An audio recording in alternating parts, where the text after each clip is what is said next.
Hi Capricorn, welcome to Higher Source Tarot for your Is It in the Cards? Love Tarot and Oracle card reading for May 2024.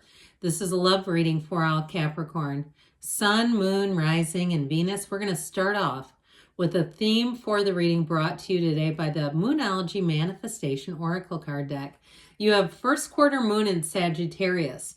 Believe in your good luck. So if you say you have not been lucky in love, if love has brought you heartache and tears and just confusion in your life, know that you are a divine being. You're made of love. And there's 8 billion of us running around here. So you have, I feel like, this energy of manifesting, believe in your good luck. And what I see that as is alignment, being in the right place at the right time. If the magician makes an appearance, I'll scream. How's that? Okay, let's consult the tarot. What advice do you have for Capricorn to attract the love of their lives into their lives, please? What does Capricorn need to know about love, please? All right, we will draw 3 cards to represent your energy, 3 cards for the person you're attracting, and 3 cards on the advice. Your energy, you've got the 8 of Cups, the 6 of Wands, 6 of Swords, Queen of Cups. Moving on, guys. Their energy is the Emperor. I like that. The 3 of Cups. And the Wheel of Fortune. The advice, dear Lord, the World, the 4 of Wands, invite me to the wedding. You have a wedding here twice, okay? I'm telling you, believe in your good luck. Your fortune in love is about to turn. If you're the owner of a broken or a lonely heart, I don't see that continuing. You have a beautiful reading here. We have Taurus and Aries. We've got Leo, Scorpio, Aquarius is here. And we have quite a bit of water. We've got fire and air as well. But I do feel like with that 8 of Cups, if you left a relationship, and maybe it was a relationship everyone thought you should have been in, or they wanted you to be in, or you even on some level wanted to be in it and it just didn't work out, or if it was a relationship that ended and you were confused by it, like you thought that was the one. That 8 of Cups is the hero's journey, and so it shows you moving on to something better. It shows a new cycle beginning. There is an ending there, but it's really about moving on to something more. The 8s are vibrational numbers. They're rhythm. They're evolution. They're also peace. And the underlying quality is unity in the 8s. You know, the sideways 8, right? The infinity symbol, you got it here. And so it really is about bringing unity in your life, even if it's hard. Because with the 6 of Swords, it shows turmoil. It shows a difficulty that you're leaving a difficult situation. So I do feel like there's been a heaviness there. And even if it's like, it's not even like, you know, a relationship that ended, but you kind of given up and you're like, I'm just here for kicks. I'm just seeing what the cards are going to say. I don't even believe it's going to happen. If that's your attitude, that's okay. All are welcome here. Know that you manifest the reading. So you're attracting this because you know how many channels are out there? Do you know how many readers are out there? How many people's decks are out there? You could find any one of those and somehow you got this. So I don't believe in coincidences. I've mentioned that.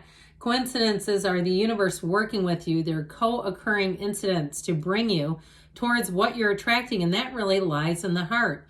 Now, we're going to get back into this. I had somebody leave a very religious comment, which I found a little odd. Some of them are trolls that are like down with tarot. They don't like it. But this person seems to like tarot, and their reference was like a biblical reference that that the mind is in control. Basically ignore the heart, which I thought was really strange because your feelings are the key to it all. And so if we ignore that, we ignore our guidance system. And so if you're not feeling good, let's get you back up. Let's get you in a place where life feels good to you, where you're full of hope and insight and really an openness, because with that Queen of Cups, that's about following your intuition. And so I feel like you're ready for love with that Queen of Cups. And if you left another situation that was challenging or difficult, if it was financial or a move, or you were a caretaker in some way, or even if it was like when we say caretaker, you were raising your own kids and you didn't have time for love. You just didn't, or you didn't want the complexities of trying to be in a relationship and raise a family. I get that. I raised 2 kids by myself. I do understand it. It's hard. And you get into the place where it's like, this is my goal right now. This is what's important. And this is where I'm pouring into. So I do feel like somebody, if you have not really been in the place where that was available to you, I feel like you're getting into the place. I got to tell you something. You are attracting one like no other. This person is going to rock your world. It is beautiful. Now, Their energy is just fantastic. And it's like, especially with the wheel of fortune comes into your life. This is this person, but they come into your life to really guide you towards your path of your most happiness. And the wheel will work as long as you don't resist it. Go with it. Because with that wheel of fortune, I do feel like there's a chance encounter here for somebody. And it is one where the sparks fly immediately. It is built on real love. Whoever this person is, I do get an emperor energy off of them in the best possible ways. The great architect of the universe, but it's somebody who's protective.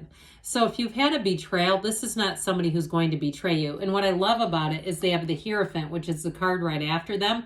These both are about high morals, but the Hierophant infuses the loving, the thoughtfulness, the more feeling parts of it. Whereas the Emperor, of course, what he does for his Empress. This Emperor energy is somebody who is a life partner. And they'll be there for you no matter what. They are not just talking the talk. They walk that walk, and you will see it in them. There is no doubt about it. I mean, this is probably one of the most trustworthy people you're ever going to know in your life. There's nothing about this that would be, you'd be hesitant about. It would, the only hesitation would be like, is this too good to be true? Because I've never met anyone like this. And I feel like their background would check out. Not that I'm encouraging background checks or private investigators or something. We don't need to do that. This person they are what they are. They are as they seem to be. And I feel like they're very honest.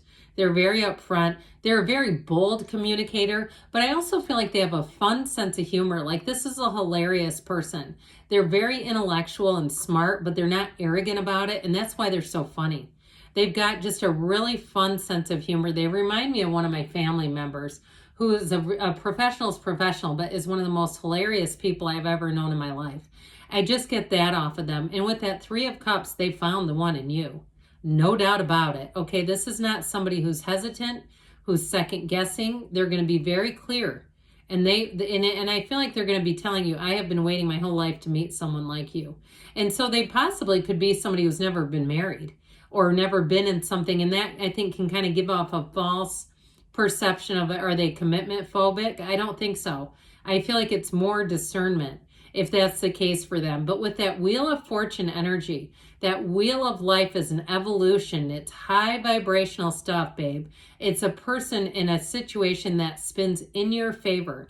Okay, it's like an intoxicating kind of relationship where I do feel like the love is strong right from the beginning. But there's more to it than that, all right? There's really that trust, that foundation, that really firm foundation. And so with the Wheel of Fortune, I also feel like you're going to have a lot in common with each other.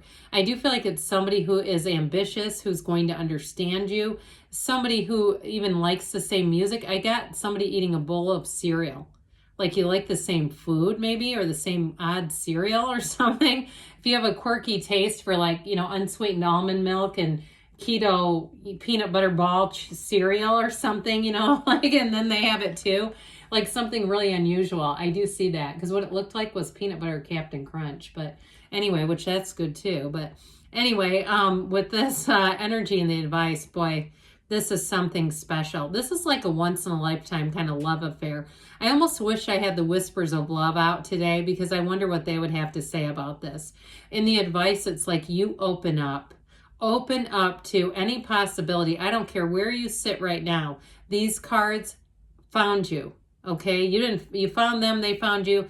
It didn't happen by some mistake. These are for you. And so with that energy of the Hierophant, it is a wedding, but so is the Four of Wands. And the energy of the World is like the ultimate pinnacle of success. It is like finding the relationship that you've been dreaming of your entire life.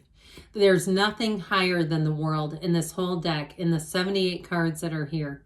That World energy is completing a cycle, and it's beginning an amazing new phase of your life, a season of your life that is happy, joyous, free. It's full of love, and it's full of a true partnership. This is an absolute match. And that Four of Wands is a card of synchronicities. So you pay attention to those as things happen. Don't write them off. Don't go, that was weird. I guess it was nothing. Absolutely not. If your dreams are speaking to you, open up. Watch what's happening. Be in tune with your intuitive senses, because the Hierophant is a card too of love and devotion. It is a life partner coming in. So yes, it's in the cards. This is probably the best love reading I've had out of all of them. It's beautiful. I wish it was mine. So with this, let's hear from Louise. Hey, this is interesting. This is Life Loves You. I trust my inner ding. So Louise Hay always called your intuition your inner ding, if you aren't familiar with her.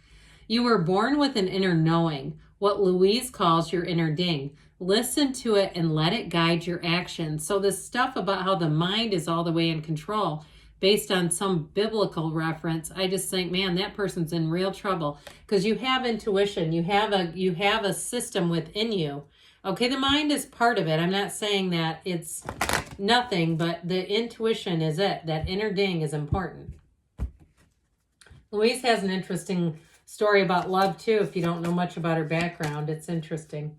What else here do we need to know for Capricorn about love? All right, you have success. All right, so attracting someone who is a brilliant match. Helpful people. So there may be something about getting you back on the market. Golden opportunity. I'm telling you, you may have a chance encounter here. Perfect timing, not surprise, and you have a yes. Okay, you have the perfect match coming in. Yes, it's in the cards. I love you too, Capricorn, and I'll be back again soon.